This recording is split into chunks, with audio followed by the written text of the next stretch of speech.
PT Farm.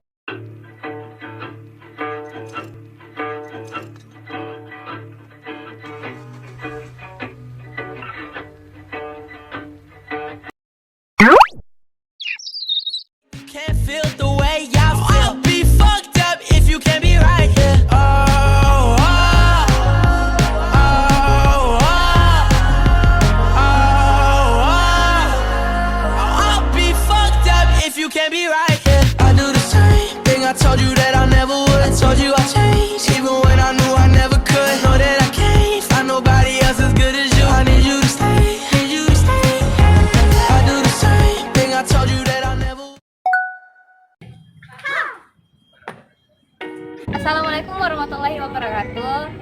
Teman-teman sekalian, kita tadi sudah memilih apa yang akan kita lakukan untuk kewirausahaan kita ke depannya. Jadi kami tadi sudah memilih dan pilihan kita terletak pada ayam kampung. Di mana ayam kampung itu kita sudah mulai mencari bagaimana apa kelebihannya, bagaimana kekurangannya, bagaimana cara kita merawat mereka gitu, dan bagaimana cara pemberian pakan serta bagaimana kita akan menjualkannya. Lalu kita akan melihat mulai dari fisik ya, yang fisik itu seperti kandang, lahan. Kita mulai dari lahan dulu. Ada lahan yang di belakang rumahnya salah satu anggota kami, yaitu Kak Gilang.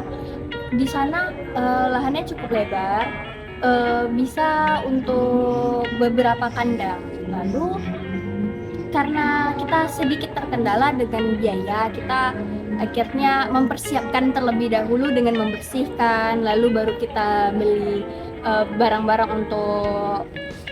untuk sekandang dan mempersiapkannya. Baiklah, pada usaha yang kami jalankan ini, kami melakukan dua metode pemasarannya. Yang pertama itu ada secara online dan juga secara langsung.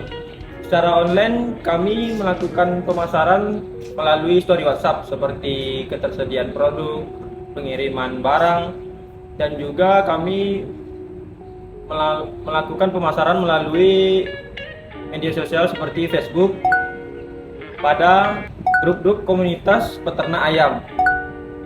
Metode selanjutnya yaitu secara langsung. Secara langsung ini kami memasarkan produk yang kami jual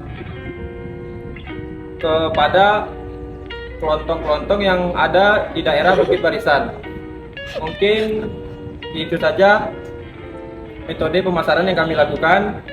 Selanjutnya akan dijelaskan oleh rekan saya.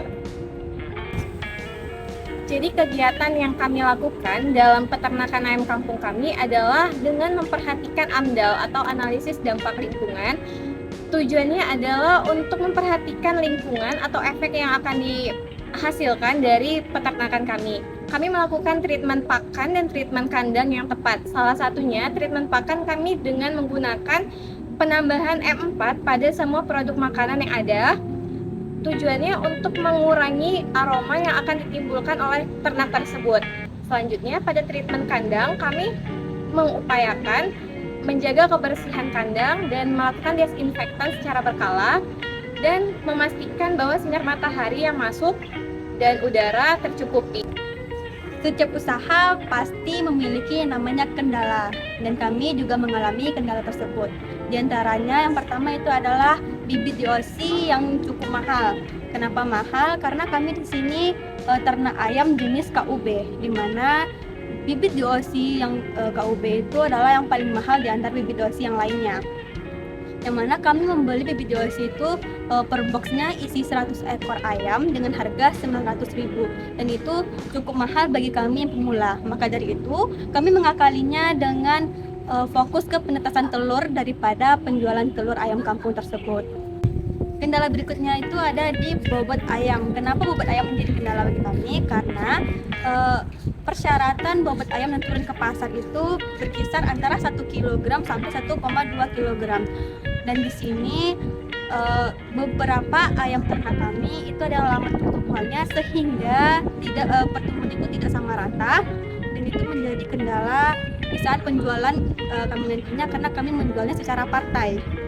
Selanjutnya itu ada di harga penjualan secara partai di pasar, karena harga penjualan kami itu berbeda dengan penjualan di pasar, karena penjualan di pasar itu menggunakan sistem secara per kilo, sedangkan kami menjualnya secara partai atau dengan secara banyak ekor ayamnya, sehingga ada perbedaan di antara penjualan di pasar dengan penjualan partai kami sendiri.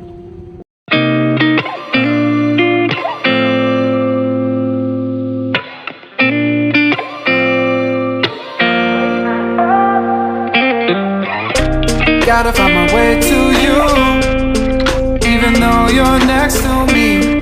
No matter what I do, your heart is drifting out of